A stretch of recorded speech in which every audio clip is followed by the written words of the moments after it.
नमस्कार। टुडे उत्तराखंड में आपका बहुत बहुत स्वागत है। मैं हूं गीतिका पांडे। हमारे प्यारे राज्य उत्तराखंड से जुड़ी हुई खबरों को जानने के लिए टुडे उत्तराखंड को सब्सक्राइब करें और उत्तराखंड के किस जिले से ये वीडियो देख रहे हैं कमेंट बॉक्स में हमें जरूर बताएं। सीएम धामी बोले, निवेश प्रस्ताव से पहाड़ी युवाओं को मिलेगा रोजगार। इन जगहों पर पुल मंजूरी के लिए पीएम व गडकरी का धन्यवाद। मुख्यमंत्री पुष्कर सिंह धामी ने कहा कि राज्य में 84,000 करोड़ के निवेश प्रस्तावों से पहाड़ के हर बेरोजगार को रोजगार दिलाया जाएगा। उन्होंने जमरानी बांध और रामनगर के धनगढ़ी में पुल की मंजूरी के लिए प्रधानमंत्री व केंद्रीय सड़क परिवहन मंत्री का आभार प्रकट करते हुए कहा कि इससे लंबे समय से चली आ रही मांग पूरी हो गई है। पुल बनने से हजारों लोगों को लाभ मिलेगा। देश में सौर ऊर्जा प्रोजेक्ट के 5 प्रस्ताव को मिली मंजूरी। 5.26 मेगावाट क्षमता बिजली बनेगी। उत्तराखंड सौर ऊर्जा नीति के तहत प्रदेश सरकार ने 5.26 मेगावाट के 5 सौर प्रोजेक्ट लगाने की मंजूरी दे दी है। इसमें लगभग 24 करोड़ रुपए का निवेश होगा और प्रदेश में हरित ऊर्जा को प्रोत्साहन मिलेगा। उत्तराखंड अक्षय ऊर्जा विकास एजेंसी ने सौर नीति के तहत जुलाई 2023 में सौर ऊर्जा प्रोजेक्ट लगाने के लिए आवेदन मांगे थे, जिसमें 20 मेगावाट क्षमता के 7 प्रोजेक्ट के प्रस्ताव मिले। शुक्रवार को शासन स्तर पर सचिव ऊर्जा आर मीनाक्षी सुंदरम की अध्यक्षता में गठित राज्य स्तरीय समिति ने सौर ऊर्जा प्रस्ताव की समीक्षा कर 5 प्रस्ताव को मंजूरी दी है। चुनाव आचार संहिता से पहले लोकार्पण शिलान्यास करेंगे सीएम धामी। नई योजनाओं का ब्यौरा तलब। लोकसभा चुनाव की आदर्श आचार संहिता लागू होने से पहले मुख्यमंत्री पुष्कर सिंह धामी पूरे प्रदेश में विकास योजनाओं के ताबड़तोड़ लोकार्पण और शिलान्यास करेंगे। इन कार्यक्रमों में प्रभारी मंत्री व विभागीय मंत्री के अलावा क्षेत्रीय सांसद विधायक भी मौजूद रहेंगे। यात्रियों को सीधी बस सेवा का मिलेगा फायदा। जयपुर और धर्मशाला के लिए कल से शुरू होगी रोडवेज बस। उत्तराखंड परिवहन निगम ने देहरादून से जयपुर और हिमाचल के धर्मशाला के लिए 5 नवंबर से बस सेवा शुरू करेगा। इससे जयपुर और धर्मशाला जाने वाले यात्रियों को सीधी बस सेवा मिलने से राहत मिलेगी।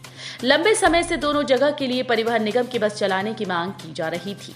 रोडवेज कर्मचारी संयुक्त परिषद ग्रामीण डिपो की शाखा अध्यक्ष अतुल पोखरियाल ने बताया कि निगम ने धर्मशाला और जयपुर के लिए साधारण बस सेवा शुरू करने का निर्णय लिया है। 37वें राष्ट्रीय खेलों में प्रदेश ने हिमाचल को पछाड़ा। यूपी से 8 कदम पीछे, इनमें पदक की उम्मीद। गोवा में चल रहे 37वें राष्ट्रीय खेलों में उत्तराखंड ने हिमाचल को पछाड़ दिया, जबकि उत्तर प्रदेश से राज्य पदक तालिका में अभी 8 कदम पीछे है। हालांकि राज्य के टॉप 10 में शामिल होने की उम्मीद अब ना के बराबर है, लेकिन जूडो, कयाकिंग और केनोइंग सहित कुछ अन्य खेलों से पदक की उम्मीद है। राष्ट्रीय खेलों में उत्तराखंड का प्रदर्शन पिछले साल गुजरात में हुए 36वें राष्ट्रीय खेलों से इस बार कुछ बेहतर रहा है। घर के काम में लगी थी मां, टॉफी समझकर गेहूं में रखने वाली गोली खा गया बच्चा। इलाज के दौरान हुई मौत। रानीपुर कोतवाली क्षेत्र के रामधाम कॉलोनी में एक 5 वर्षीय बच्चे ने गेहूं में रखी जाने वाली दवा को टॉफी समझकर खा लिया। हालत बिगड़ने पर आनन फानन में बच्चे को बहादुराबाद के एक निजी अस्पताल में भर्ती कराया गया, जहां इलाज के दौरान उसकी मौत हो गई। परिजनों का रो रो कर बुरा हाल है।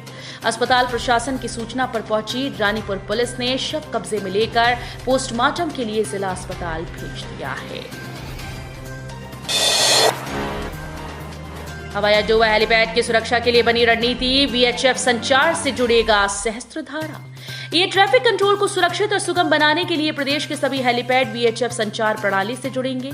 युकाडा सहस्त्रधारा हेलीपैड पर वीएचएफ इंस्ट्रूमेंट टावर लगाएगा, ताकि चारधाम यात्रा से संबंधित हेलीकॉप्टर्स की उड़ान में कंजेशन ना हो। ये प्रणाली छोटी से मध्यम से दूरी के संचार का सबसे लोकप्रिय रूप है। कैंचीधाम जाने वाले श्रद्धालुओं को जाम से मिलेगी निजात। बाईपास पर बनेगी 325 मीटर लंबी सुरंग। कुमाऊं के प्रसिद्ध कैंचीधाम जाने वाले श्रद्धालुओं को जाम से निजात मिलेगी। यहां करीब 2 किलोमीटर लंबे बाईपास का निर्माण किया जाएगा। इसके साथ ही 325 मीटर लंबी सुरंग बनाई जाएगी, जो यातायात को सुगम बनाएगी। बाईपास मार्ग और सुरंग की सैद्धांतिक मंजूरी के बाद लोनीवी के एनएच खंड ने अलाइनमेंट रिपोर्ट केंद्र सरकार को भेज दी है। महिलाओं को मंदिर में पूजा करने से रोकने पर बवाल। अभद्रता का लगाया आरोप। पुजारी को मांगनी पड़ी माफी। वाल्मीकि समाज के लोगों ने एक मंदिर के पुजारी पर उनके समाज की महिलाओं को मंदिर में प्रवेश करने से रोकने का आरोप लगाया। साथ ही जमकर हंगामा करते हुए पुलिस को तहरीर देकर पुजारी पर कार्रवाई की मांग की। हालांकि बाद में पुजारी के माफी मांगने और भविष्य में ऐसी गलती दोबारा न दोहराने के बाद मामले में सुलह हो गई। गंगनगर कोतवाली क्षेत्र स्थित पश्चिमी अंबर तालाब में एक मंदिर है। आरोप है कि मंदिर के पुजारी ने शुक्रवार सुबह वाल्मीकि समाज की महिलाओं को मंदिर में प्रवेश करने पर रोक लगा दी। विरोध करने पर पुजारी ने अभद्रता कर दी। सूचना पर वाल्मीकि समाज के लोग एकत्रित होकर मंदिर के बाहर पहुंचे और जमकर हंगामा कर दिया। साथ ही कोतवाली पहुंचकर पुजारी के खिलाफ तहरीर दी गई।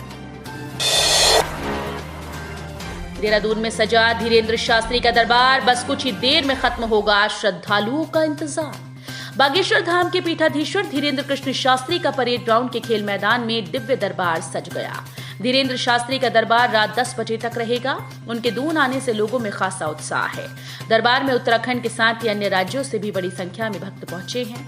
राजधानी दून में श्री पशुपतिनाथ मंदिर भारत चैरिटेबल ट्रस्ट की ओर से बागेश्वर धाम की पीठाधीश्वर धीरेन्द्र कृष्ण शास्त्री का पहली बार दिव्य दरबार लगाया गया है। बेतालघाट ब्लॉक के गांव में सब्जियों के बाद अब दालों की उपज प्रभावित, निराश हुए किसान पलायन को मजबूर। बेतालघाट ब्लॉक के गांव में किसान लगातार नुकसान से मायूस हो चुके हैं। सब्जियों के बाद अब दाल की उपज चौपट होने से किसानों को भारी नुकसान उठाना पड़ा है। काश्तकारों के अनुसार सब्जियों के बाद गेहूं, मांस और भट्टे की दालों की उपज भी प्रभावित हो चुकी है। 65 साल तक के सेवानिवृत्त शिक्षकों को भी मिलेगी नौकरी, आदेश जारी। शिक्षा विभाग में 65 साल के सेवानिवृत्त शिक्षक भी संकुल और ब्लॉक संदर्भ व्यक्ति के पद पर नियुक्ति पा सकेंगे। 955 पदों पर आउटसोर्स से होने वाली नियुक्तियों के लिए शासन ने सेवा शर्तें तय करते हुए आदेश जारी कर दिया। इसमें सेवानिवृत्त शिक्षकों के लिए 10% पद रखे गए हैं, जबकि अन्य के लिए आयु सीमा न्यूनतम 21 से 42 वर्ष रखी गई। राज्य स्थापना दिवस को हर्षोल्लास के साथ मनाने को लेकर हुई बैठक, सभी सरकारी भवन होंगे प्रकाशमान। राज्य स्थापना दिवस समारोह को हर्षोल्लास के साथ मनाने को लेकर हुई बैठक में 8 से 10 नवंबर तक जनपद के सभी शासकीय भवनों को LED बल्बों के माध्यम से प्रकाशमान करने के निर्देश दिए। साथ ही मंदाकिनी शरदोत्सव और कृषि औद्योगिक विकास मेले के सफल आयोजन की तैयारियों और व्यवस्थाओं को आवश्यक दिशा निर्देश दिए गए। रजिस्ट्री फर्जीवाड़ा मामले में ईडी ने कोर्ट से चुटाई विरमानी समेत कई के खिलाफ चार्जशीट। रजिस्ट्री फर्जीवाड़े में प्रवर्तन निदेशालय पूरी तरह से सक्रिय हो चुकी है। ईडी ने 2 दिन पहले कोर्ट से अधिवक्ता विरमानी और उसके साथियों के खिलाफ दाखिल चार्जशीट की कॉपी हासिल की। तो ये थी हमारे प्यारे राज्य उत्तराखंड से जुड़ी हुई कुछ खास और अहम खबरें। इसी तरह की लेटेस्ट अपडेट पाने के लिए अभी सब्सक्राइब करें टुडे उत्तराखंड चैनल को। धन्यवाद।